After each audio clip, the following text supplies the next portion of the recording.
What is going on, true believers? I hope you're having a great morning. My name is Bleeves. We're here to talk about cryptocurrency, what's going on in the markets, what's happening, and today is in fact a very big day because the Clarity Act is being discussed by the banks. These are the guys that are holding everything up. And it's not Coinbase, despite that Coinbase kind of backed out of it and said that they no longer support the Clarity Act the way that it was being written. And what they did was they withdrew their support because it killed stablecoin yield bearing. And now, because they're doing it, every other crypto company has walked back away. Now the Trump administration is mad at cryptocurrency because they're doing this. They want them to just accept it and suck it up. But cryptocurrency doesn't want to be denied.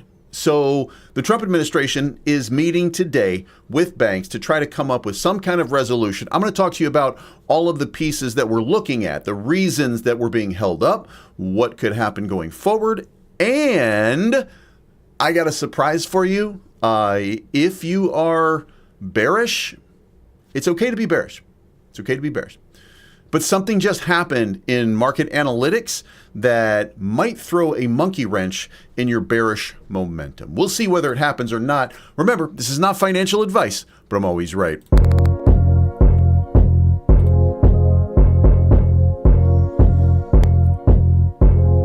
It's your boy Bleeves. Everybody listen up. Let's get it.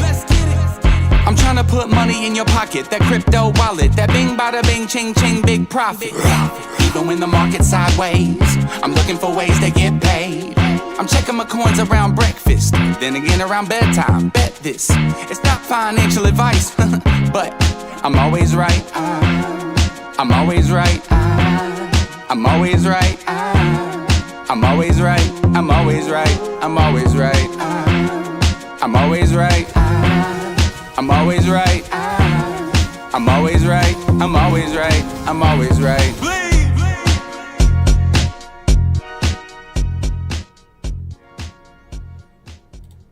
All right, guys. So when you last saw me last night or yesterday, what I say? I said basically that the market was down about $30 billion, but we could have a little bit of a reversal and we could see some positivity by the end of the cycle today because it did not feel like there was a massive dump happening. It just, we were down. It was feeling that way, but all I was saying was I think that the market has a little bit more upside in it. And guess what happened?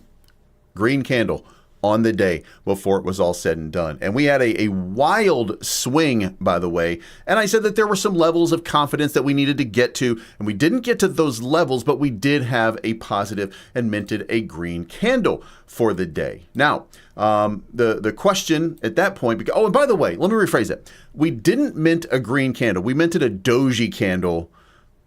But the day before we had minted a green candle, the day before that, we'll figure it out in a few minutes. We had, this was one of those days where they wanted, look, when the market makers decide what they want, they do it. And it doesn't matter what we think. So that's what ended up happening. By the way,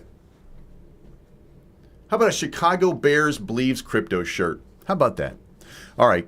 So let's talk about what's going on. Make sure you hit the like button on the way in. I hope everybody's having a great morning. Mark Rutherford, good morning. Roy G, good morning. Latama, good morning. Steve Merck, good morning. Amit is in the house, good morning. Penguin, let's go. Kevin Sankey, good morning. I am Ruts. It has to be said, I think this may be the best intro song I've heard in a very long time. I appreciate that. The people that make it for me, they appreciate it too. The DJ was my brother.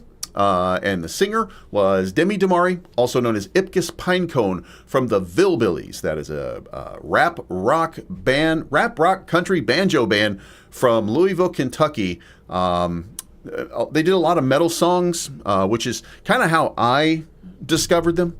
And they're from Louisville. And to be fair, these are friends of my brother's. And one of them was a friend of mine, but I didn't even know they were in a band. And just kind of discovered them along the way. And it turns out like, oh my God, these are friends of, like, this is wild. And I knew these guys, when my brother was young. So yeah, shout out to Demi and the Hillbillies and everybody associated. Thank you so much for tuning in. Let's get into it right now. Let's not waste any mo time. All right, guys. So White House crypto meeting could decide the fate of stablecoins. Here's why crypto could dump if the Clarity Act delays. And by the way, I'm going to talk to you about some information about cryptocurrency going forward and what the market is looking like. So this doesn't mean that it's going to happen, but it's looking pretty good. BlackRock, in fact, is suddenly super excited about the possibility and potential of crypto. So anyway, banks want limits on yield-bearing stablecoins to protect deposits, while crypto firms see yield as essential to on-chain markets. So this is where we're starting to get a disconnect between what we want in crypto and what the banks want. And what the banks want is your money. They're not prepared to give back the money that they could be earning. Remember that. That's the important part. The banks don't want to give you that money. We talked about this yesterday. They don't want to give you 3 or 4% interest. They want to give you 1% interest at best. They just want your money so they can continue loaning your money out to other people so that they can pile on top and make their money on top of your money. That's the reason. With stablecoins, you're going to put them into a wallet, you're going to hold on to them, provide them as a staking or a yield-bearing asset, and you're going to get rewarded for it. And they don't like that because guess what? If they do that, then the banks will no longer get deposits. The deposits will go into stablecoins, and then they can't take your money and use your money to make their money.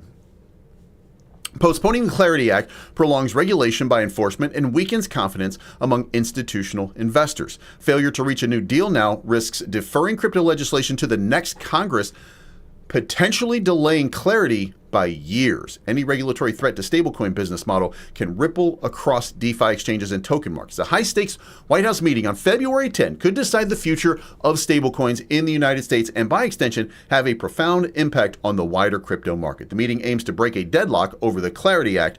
At the heart of the stalemate is a contentious issue.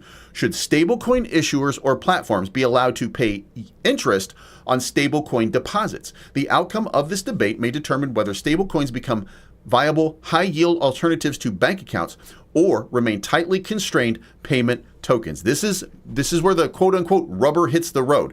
Many analysts warn that if the lawmakers delay or derail the Clarity Act, it would prolong regulatory uncertainty, a scenario they say could trigger a crypto market downturn affecting not just stablecoins, but also Bitcoin, Ethereum, XRP, and Solana. To understand why markets are tense, it helps to look at past short-term price action and focus on what is actually at stake. So, and by the way, Donald Trump yesterday said, we are preparing to do something big with crypto. Markets don't ignore statements like this. So stablecoin interest has become the central sticking point for the U.S. crypto legislation. Banking giants argue that interest-bearing stablecoins function like unregulated bank deposits, threatening to siphon massive amounts of money out of traditional banks. With typical bank savings rates around 0.1 to 0.5 versus 3 to 5% rewards on dollar-pegged stablecoins like USDC, consumers have a clear incentive to move funds into stablecoins. I got a solution for you, banks. Match the interest rate. Problem solved. Match the interest rate and the problem is solved. This is where the disconnect is. The disconnect is that the banks are now being the victims. They're like, oh my God, I can't do that. I cannot in good conscience give you your money back. I could not give you extra money off of your money. I need your money in order to make my money. I declare, or whatever it is, whatever dumb shit they say in their brain. U.S. Treasury even modeled a scenario where up to $6.6 trillion in bank deposits could migrate to higher yield stablecoin accounts under certain assumptions. Bankers warn such an exodus of deposits would shrink their lending capacity for mortgages, small business loans, and pose a systemic risk to financial stability. Wrong. First of all, wrong, because guess what? If that were the case, you would just borrow the money from the stablecoin company. That's where the interest would kick in, because using the stablecoin, the argument is stupid. The argument is not for the betterment of you, the investor. The argument is not for the betterment of you, the borrower. Okay, this is only to favor the lender and prevent progress and prevent rewards for people who are doing the right thing, if you will. So crypto companies like Coinbase and Circle counter that yield is crucial for competitiveness and user adoption. They note that stablecoin rewards, often 3 to 4, are funded through legitimate means, interest earned on reserves, and function as loyalty or rebate programs rather than risky leverage. From their perspective, banning interest on stablecoins would neuter U.S. stablecoins and drive innovation offshore at a time when global crypto competition is heating up. They argue it's anti-competitive to let banks pay interest, but prohibit fintech and crypto platforms from doing so. In short, prohibiting stablecoin yield would entrench bank dominance by regulation rather than by merit, stifling a major use case of programmable money. So that's what's going on. This is why things are getting just absolutely insane right now, because they're trying to crush this entire thing. Yield is not optional for crypto companies. It is the central value proposition of stablecoins and to the broader on-chain economy. Removing or severely restricting stablecoin yield weakens DeFi, reduces demand, and blunts one of crypto's strongest real-world use cases. This is the core standoff. Banks want limits or bans. Crypto firms view those limits as existential. So the Clarity Act is a comprehensive bill. The issue here now is whether or not we can get the banks to capitulate to allow some of these stablecoin yields, and we'll see what happens, or whether the Trump administration will just step in and start to bull rush the whole thing. Because look, this really comes down to Donald Trump being able to manage the process. Remember, this is what you call, and you guys told me, you said the art of the deal, the deal maker in chief. What does it say about the deal maker in chief if they can't get a deal? So the White House has now stepped in. They want to broker a compromise. And by the way, I think there is a compromise here. And I imagine that the compromise is going to be banks are going to raise their interest and stablecoins are going to lower theirs so that there is a cap of some sort, maybe 3%, maybe 2%, something like that. I think that's what will end up happening, and that it will be like variable in some way. But my point is, I think there is a compromise that matters. Now, why does February 10 matter? First of all, White House advisors have given both sides an end of February deadline to reach a deal. It's being framed as perhaps the last chance to unfreeze the Clarity Act. If a compromise can be drafted that resolves the dispute, the Senate Banking Committee could reschedule its markup and move the bill forward. If not, the bill would slip into limbo. As Elliptic noted, failure to advance clarity before campaign season intensifies means the next window might only be after the November 2026 elections, leaving the next Congress to start all over. Lawmakers warn that this midterm delay scenario creates significant doubt the bill could be pushed to 2027 or 2028 or even die altogether if priorities change. Now, if they do that, market is cooked. Donald Trump can't do anything about it. Okay, so now we're relying on Donald Trump's ability to make a deal. And look, if you like Donald Trump, you're excited about that. And you're like, no problem, he's got it. If you don't like Donald Trump, you're like, he's going to mess it up somehow. So we'll see what happens. Next up, BlackRock Bitcoin ETF options data now signals rising interest in Bitcoin over gold. Remember, how does this work? Rotation. What we want is we want a rotation of assets. We want the money coming in, and then we want from gold. It goes into gold. It's up to $5,000 or something like that right now. And then we want it rotating back over into crypto. And it looks like we're down another big nugget again today. 2.31, yeah, about down $50 billion so far on the day. But the Dow Jones is up 230 points. So the Dow Jones surging over 50,000 and continuing its little surge. But again, this is just kind of still a squeeze on crypto and a liquidity extraction, I guess. Total crypto market cap bouncing right now. You see that right there. Dipped down to where I told you, 2.3. Should be bouncing back up to 2.4. That's what we're looking for. We're looking for that bounce back up to 2.4. In order to do that, we need a $40 billion day. So it doesn't look like we're going to get that. I don't think we're going to get a massive swing like that to the upside. But over the next couple days, maybe we'll see something. If we just consider, by the way, the reversal here and the trend right now, we look at it from Fibonacci. Then we make this move right here, and we say that this represents the move. And let's go to the 1 hour so you can see it a little bit better. This represents the move right now that we've gone through. And what I tell you that the most likely place is the 0.45. That's the red line right there. So It should be said that, the most likely scenario of play out would be a bounce here and then, a run back up. So we'll see whether or not we get that today. But that seems to be what it is. Nonetheless, I digress. BlackRock's Bitcoin ETF options reclaim the top 10 U.S. ranking after a significant rise in open interest and trade volume. As of February 10, a total of 7.3 million IBIT contracts were active and open, the ninth largest tally among options of U.S. listed stocks, ETFs, and indices, according to Barsharp. Meanwhile, Reuters reported that gold price eased on Tuesday as improved risk appetite lifted global equities, while investors await U.S. jobs and CPI data later this week that could hint at an interest rate cut outlook. The start of the week has been marked by a resurgence in risk appetite across the financial markets, reflecting in gains in equity indices, which has weighed on gold prices. So gold prices, again, that doesn't mean we're not going to get a blow off top, doesn't mean that we're not going to get some crazy move. It just means that the risk appetite on gold is starting to decline. When that happens, historically, that money, some portion of that money, does rotate into digital asset.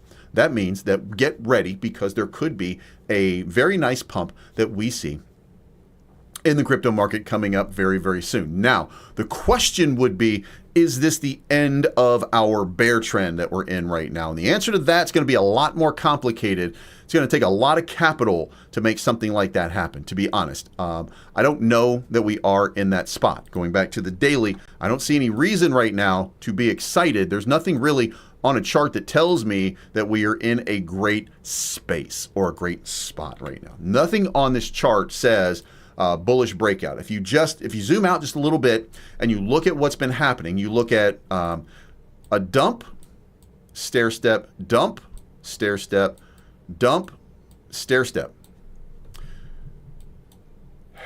That leads to another dump, another stair step, another dump until it reverses. That's the pattern that we're in right now. Now, with that being the case, we zoom out a little bit and we do it, say, on the weekly. We look at it on the weekly and we zoom out just a little bit. Like, maybe we can make an argument, but here's the problem, okay? Problem with this argument is, again, if we look at the tops over here and we look at the tops over here and we look at what happened over here and we look at the fake out right there and we look at the move down here and we look at this and we look at this and we look at this, seems like the bear market is playing out a lot faster. So I don't think that we're in that actual bear market. I think the more likely scenario is, by the way, all dumps kind of look like that. But I think we're kind of in the middle of this and that we're going to see another continuation of the cycle. My opinion, by the way. But it was a great opportunity to dunk on the price. Got the price down into a range which, this is 2021, this sort of range right here. This is the previous top of the market. So we've rapidly, we've never seen an exit of money like we just saw, okay? We've never seen something like this as quickly, as rapidly as we did. So, and when you look at Bitcoin, I mean, still got to be kind of excited because it's sitting right there at the top of the previous market. And we had just an absolute banger of a breakout over there. And we had that opportunity down at 60,000 for people to continue to accumulate, which made Bitcoin a little bit more attractive to people. So, the argument is still bearish. My breakdown right here, and by the way, this didn't happen until about 2 weeks ago, but the breakdown below that range right there got us into a bearish trend. Like that's where the real bearishness sort of broke down for anybody who's keeping score at home, because up until that point, we had at least the idea or the principle that we were in that sort of uptrend. We were above this range. We just didn't stop at around 78,000, and we didn't get a bounce off of that. So when that kind of stuff happens, and by the way, if you zoom out here, watch this. You zoom out right there. Guess what? Just barely into that range. If you look at this data point right here, where we had those bounces, you can look at this and you can say, you know what? There's a bounce right there. The bounce is happening. Are we still in a bullish trend? This actually tells you, when you kind of zoom it out and you take more data into account, that we are in that. I mean, here we are now. So this is a great opportunity for accumulation. If we just consider that, that also means that we would be in this kind of, I don't know exactly where to get all that right. Right there. All right, so if we look at it from this standpoint, we say, the trend that we're in, if we break out above and we go to the top of the range, which we've historically done from here, then, over a couple months, we're at 150,000. Remember, that was going to be the goal, 170,000, 150 to 70,000. That was going to be the goal for a lot of people. So are we actually in the bear market is the question. I think we're in the middle of the previous market cycle again. Like I see the chart, I see how it's playing out, but here's the thing. If I look at this, it's the size of the movement that gives me that feeling anyway. Again, one of the things that I said was this move was right here, this top was this one, this top was this one, this bottom is this bottom is here. And now we just have that sideways action, right? But it's all accelerated, right? So how long did it take from the bottom to the top, or from the breakdown from that move right there? If we just consider, this is on weeks, by the way. So this took 31 weeks. 31 weeks from the top to where we are right now, in theory, okay? Not Austin theory, but in theory. And now we just did it in 16 weeks. So what took 8 months, a bear market trend that took 8 months before a recovery has now happened in 4 months. So that's why people, number one, are saying that the market could come down, because you're looking at it and you got 4 more months of that bearish trend if the 4-year cycle is holding. But in the event that the 4-year cycle no longer holds and that the value of cryptocurrency continues to increase over time, then what we're looking at is a potential for that reversal and then that extra blow off. We did not get an altcoin season. We still see liquidity extraction from all these altcoins. Look, it's our fault for not having more capital on the side, for holding on, for that pie in the sky, for that wish, that hope, that dream. It's all our fault. It's not their fault. We know who the ghouls are. We know who the goblins are. So, it's, if you're trapped in a bunch of different cryptos that aren't pumping, it's your fault. It's my fault. It's not their fault. Most of these people are subject to market conditions and market environments, just like everything and everybody else. We just need to blame somebody, right? So blame who you want, but Now, you know what? Let's take a moment here and let's look at Crusader Signals and let's see what Crusader Signals is telling us right now. We got a buy strength of 3 on Bitcoin right now. So it is telling you right now, buy, buy, buy, buy, buy, buy. Did anybody see the Coinbase thing? Was that the same band? I don't know if that was the same band. I don't think it was, but I think it was, boy band. One boy band is all the same as the other, right? They all look alike to me.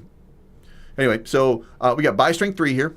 If you bought on this buy strength 3 right here, you're in a nice little profit. If you bought on buy strength 1, buy strength 2, then you're probably at around break even, because you made a little buy here, you made a little bit bigger buy here on this dip, then you made an even bigger buy here on strength 3. So as you DCA your way down, then maybe you're seeing some opportunity. So by the way, I'm back into an ICP long. So am I a glutton for punishment? Probably. Do I think it's going to end positively? Also, yes. Do I know that it's going to end positively? I do not. The last time it dipped, it went down to 201. I got liquidated. But my liquidation point is kind of where we are right now.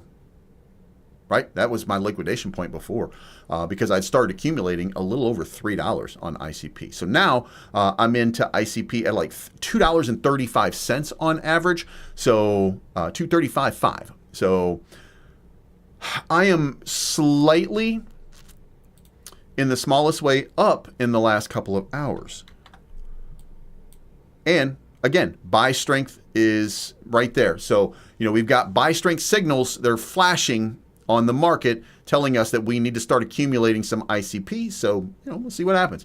Also, if you look at this from a trend standpoint, this was down, down, down, down, down, down, down, down, down, down, down, down, down, and now it seems to be curling a little bit. This one down, down, down, down, down, down, down, down, down. Now it seems to be curling back up a little bit. Before going back down, this is still kind of a downward trend here, but it looks like to me, or I'm convincing myself, that it looks like that little thing is tightening up and curling. And when you get the tightness, that, by the way, Bollinger Bands. It's going to correspond with Bollinger Bands, despite the fact that the Bollinger Bands are going to show you a little more tightness right there. But you're seeing it tightening up. The last time it tightened up like this, look at this. Crazy massive move. Last time it tightened up, crazy massive move. Now, doesn't mean that it was going up. So just the same as we got a tightening right here and it went down, we had a tightening right here and it went up. Well, guess what we got? We got a tightening happening one more time. So if you haven't already, you should sign up, get yourself some Crusader Signal. It is a paid app, okay? So if you use that, it's up there in the top left, and there's a link down in the description below. If you use that, I think you make money off of it. I mean, that's the thing. The problem with anything is timing. You know, if you buy it today and you have $1,000 and it's telling you to buy stuff, and then tomorrow that stuff that you bought is now worth $850, well, you don't like it. You're mad at it, right? But if you hold on to it longer term, then there's going to be a reversal and an opportunity for you to make some money. That's really what it comes down to. So DCA, use your strategy. Make a buy. You know, you have $1,000. When it's buy strength 1, put in $100. When it's buy strength 2, put in $200. When it's buy strength 3, put in $300. When it's buy strength 4, put in $400. Now all your money's in the market. Now, if it goes down to 5, 6, 7, 8, and 9, and 10, I think, is the bottom, well, you know, price is going to be going down and you're going to be struggling with it and you're not going to like it very much. But when it reverses, and it always reverses, crypto always reverses, when it reverses, then you're going to get a crazy breakout. If you decide that you don't want to use buy 1, if you don't want to use buy 2, if you don't want to use buy 3, start at buy level 4. All right, put $100 in at buy level 4. Put $200 in at buy level 5. You know, again, there's a DCA strategy that you can use right here that's going to be incredibly effective. And by the way, it doesn't matter how much you're using. When I say $1,000, if it's $100, I don't care. I want you to win, right? It doesn't matter how much money it is. The idea here is to get yourself a win. Okay, so no matter how much money you're using, if you exercise that strategy to keep dollar cost averaging your way down, and then when you get that pump that goes back up, that you responsibly take your profit or take your initial investment out and then move on to the next asset, because now you're holding, look, if you put in $100 for Ethereum and it pumps 20% or something like that, and you now have $20, cash your 100 out, keep your 20 in. If it keeps going, it keeps going. If it doesn't, you got $20 of Ethereum that'll go down to $10 of Ethereum that'll go back up to $30 in Ethereum at some point. Just continue to DCA, create some profit. Once you've made your profit, move your money back over, and then you just have another bag that you're working on. And do that with the products that you like. Do that with, if you're a fan of SWE, do that with SWE. If you're a fan of Ondo, do that with Ondo. If you're a fan of ICP, do it with ICP. It doesn't really matter. Just do it. And Crusader Signals is one of those projects that really, really helps you. So let's get back into chat right now. Derek, you can't pay bills if you put your check in crypto. Right now it's true. Zoran says, let's go. I am Ruts, right? Stop screwing people over banks and people will start storing their money with them again. Like I say, it's Derek Hines says 2% is worthless. Look, there's going to have to be a compromise. And, right now, you don't really have that compromise. Look, we'll see what happens today. We're going to know very, very soon. We're going to know very, very soon. By the way, my video today for the Chicago Bears is going to be on Ian Cunningham and how the Chicago Bears are being screwed by the NFL. Guys, if you don't understand the corruption, the level of corruption in the NFL is unbelievable. So just to give you full disclosure here, here's what happened. Ian Cunningham got hired away as the general manager for the Atlanta Falcons, and then the NFL said, well, the Chicago Bears are not going to get compensatory picks because you're supposed to get 2 third-round picks under the Rooney Rule. So what ended up happening is the NFL said you don't get any picks because he's not the primary decision maker in the Atlanta Falcons. That's going to be the president, Matt Ryan. So then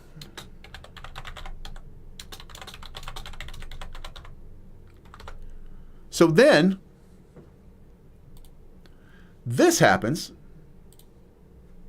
Matt Ryan says right here, he says I've never been in a room. Here, Ian's in charge.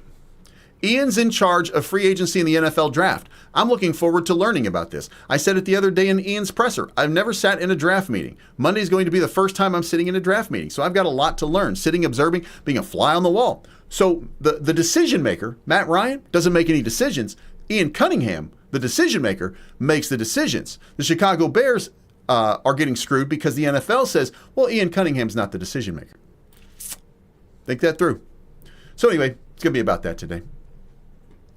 Let's look at the ETFs real quick. Yesterday, we had inflows of 144, 2 days in a row of positive inflows on the Bitcoin ETF. That is a decent sign. On Ethereum, we had 27,000 in inflows, 57 million, which means we're up to 11.9 billion in inflows. The Solana ETF had a massive outflow, of 11 million. So the total now, after this outflow, is minus 8 million in Solana. Solana collapsing in front of our eyes, by the way. For XRP, though, another good day. And guys, Solana is in trouble. Historically, it's going to have a massive rip when retail comes back. But right now, Solana is basically like retail money. And retail money is not in crypto. So Solana's collapsing.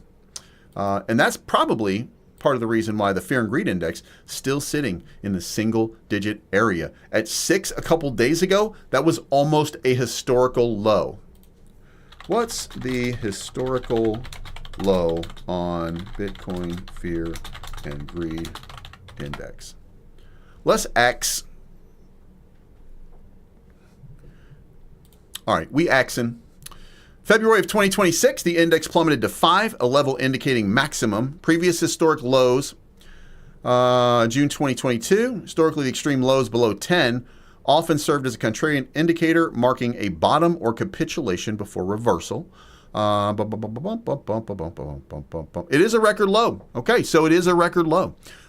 So that's what happened. And don't forget, like this, the market, you're being manipulated. We're all being manipulated, right? It's a historical low. So let's go back to the weekly over here and see, did we come back in? Did we grab any of that liquidity? And we did not. What we did do is dip down here and grab this pile of S right here.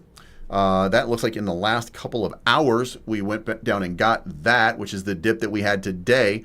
And it looks like a reversal would be on tap to 72,400 or a sweep in here, or this liquidity down here, which is starting to pile up because people are starting to go long. We could be getting trapped in here. Not saying that we're not, but looking back out here and zooming out, we start to see what's really developing in the market. What's really developing in the market is these pockets right here at 79,000. This crazy big pocket right here at 85,000. Another one sitting at around 80, up to 86, between 85 and 86. There is an enormous amount of capital sitting right in that range, and then right in this little range here as well. So looking for a move into that range. Now, yesterday we only had $7 billion in DEX volume. Today, 5, 6, 7, 8. Barely $8 billion in volume. So, just not a lot in crypto right now. The total volume, by the way, I think we should point this out. Total coin market cap over here. Total volume on the day. Where we am. Dashboard.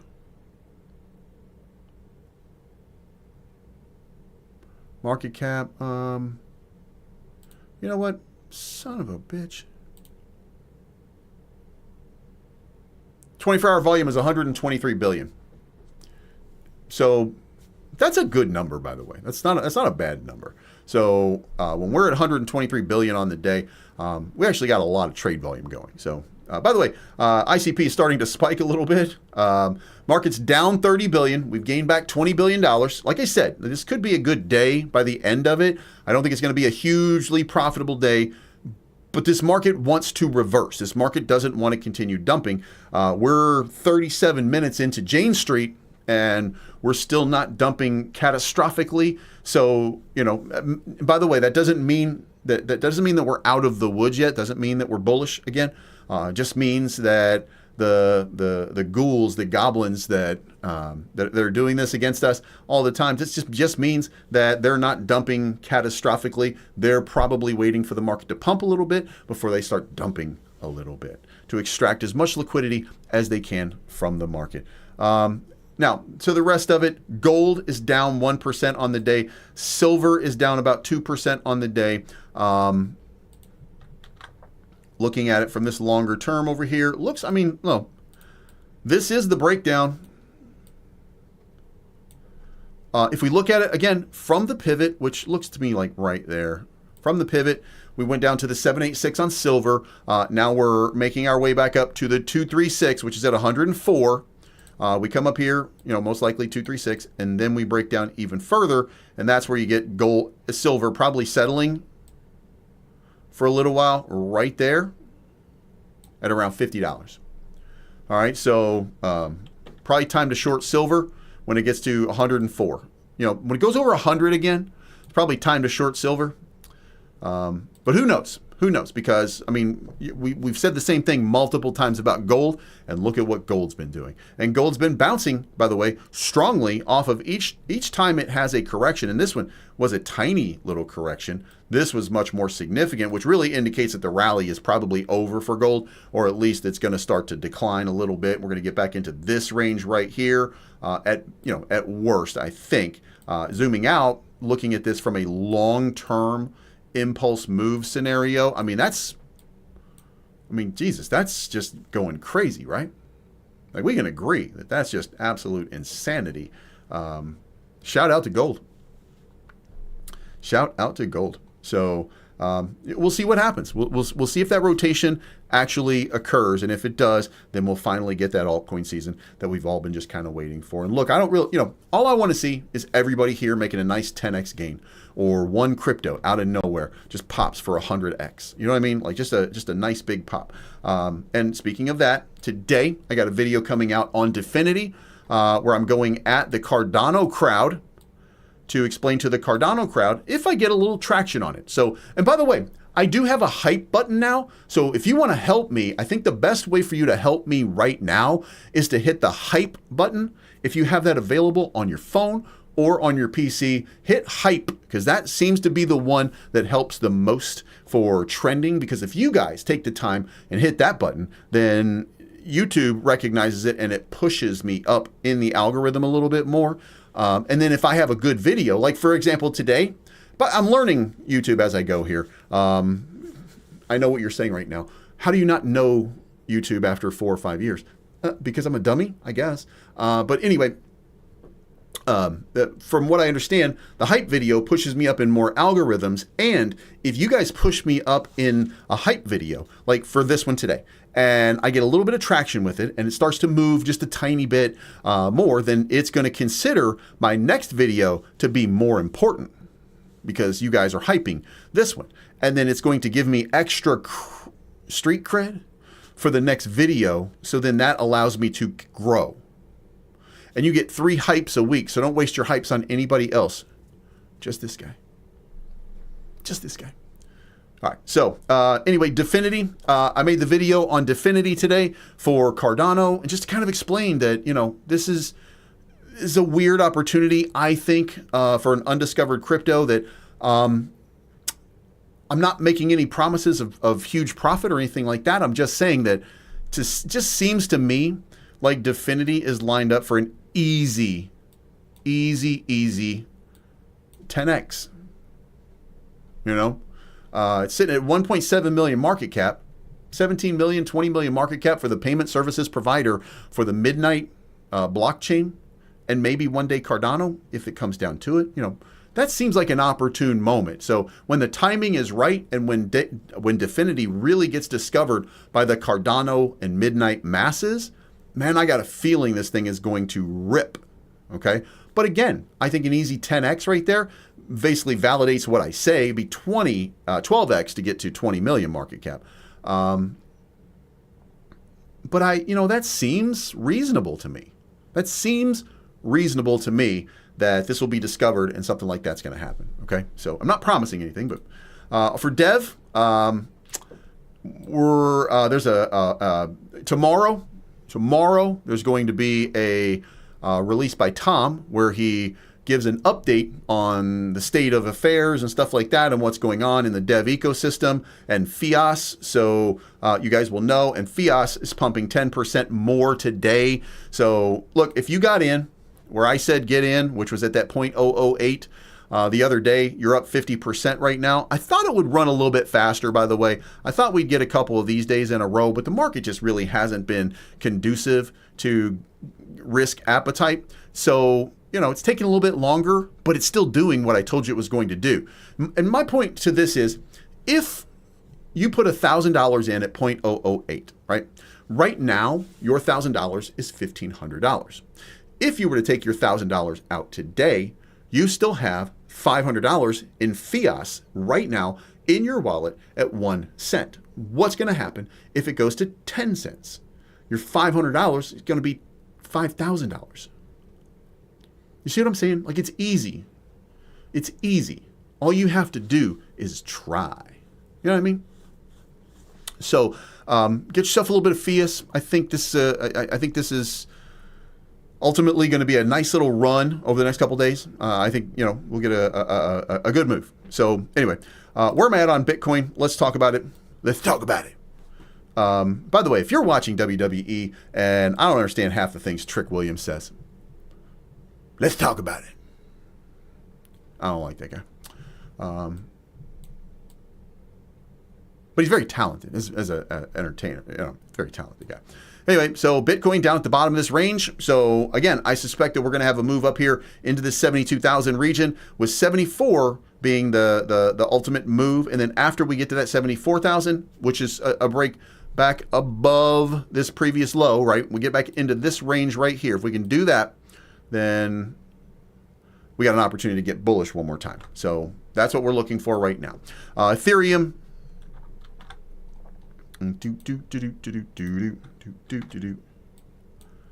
We had buy signals, right? So we're going to be excited about the buy signals. Let's remove some of this trash.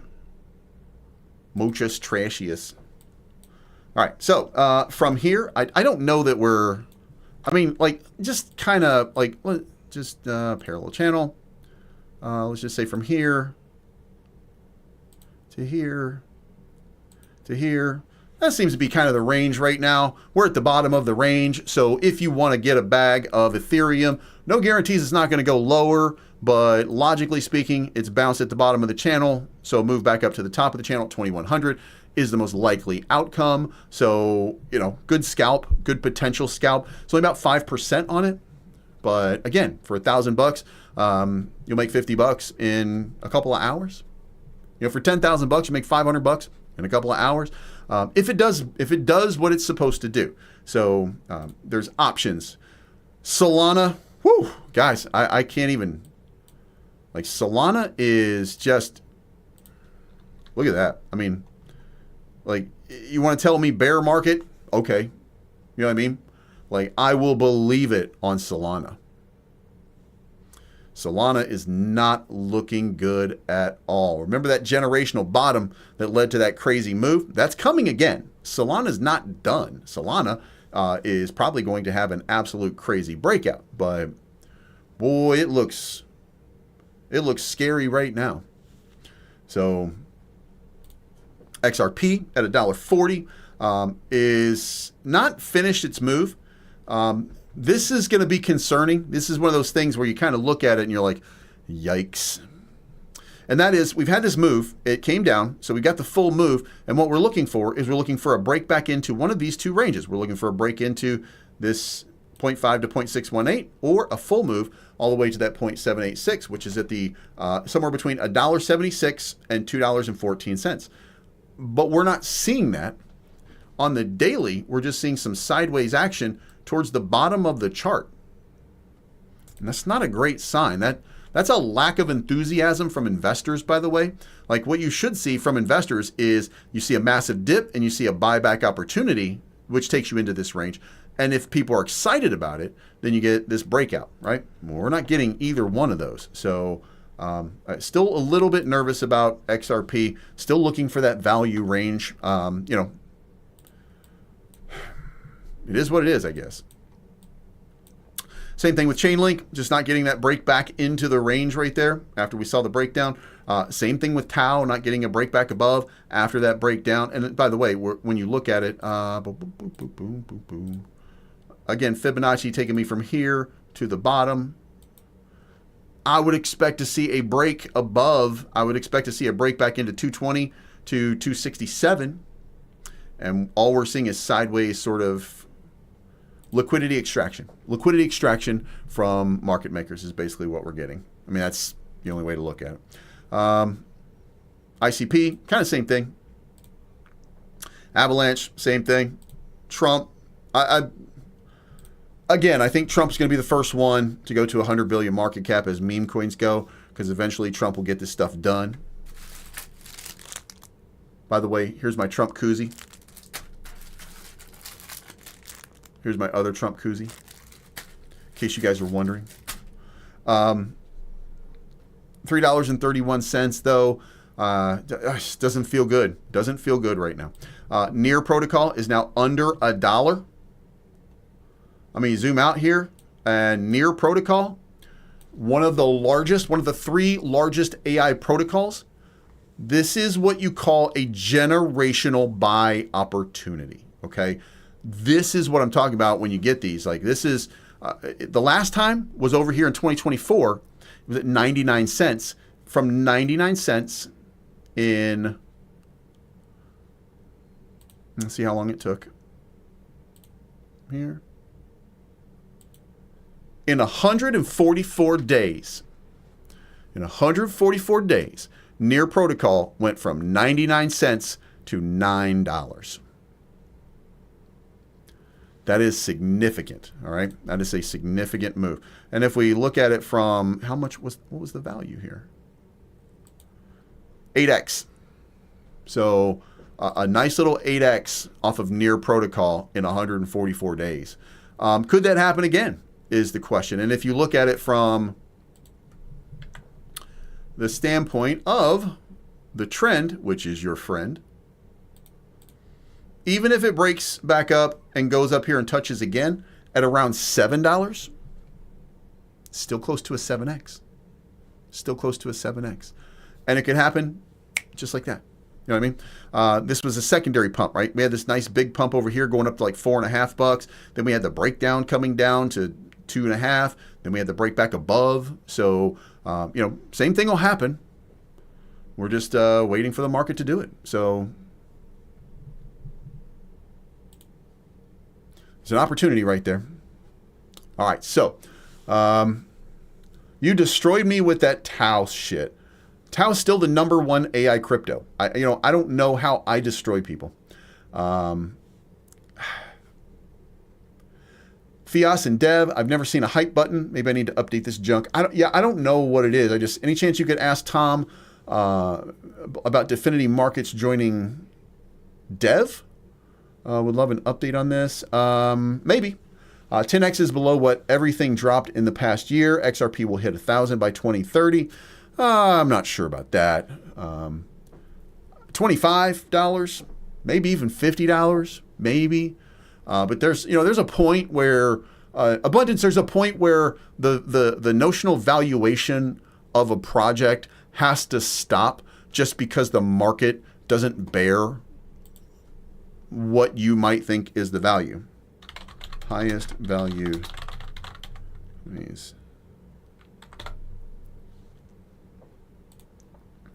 So you have to at least have some perspective on this. Top 10 highest valued companies in the world are Nvidia at 4.5 trillion, Apple at 4 trillion, Alphabet at 3.8. Notice how they're clustered. Notice how they're kind of clustered in that range. No company is going to explode way beyond any of this. So when you look at 4.5 trillion market cap, let's do this. If XRP had a $4.5 trillion market cap, what would the token price be estimated at? So at a $4.5 trillion market cap, the largest company in the world, if XRP was, then the token price would be $70 to $75. And what you're talking about is about a $60 trillion valuation of a company. There's just no way. It's insanity to think that it's going to be that unless they remove just a crazy amount of supply. So if you had, supply was cut by 50%, then we're talking about 140 to 150.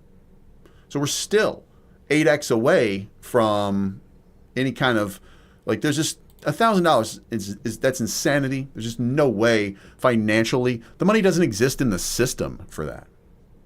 It just doesn't exist right now. So will it exist in the future? You have to print a lot of money. And if you print a lot of money, then you devalue everything around you. So, again, it's not, maybe you get there. Maybe you get there and it's $1,000 XRP, but milk is going to cost $58 a gallon.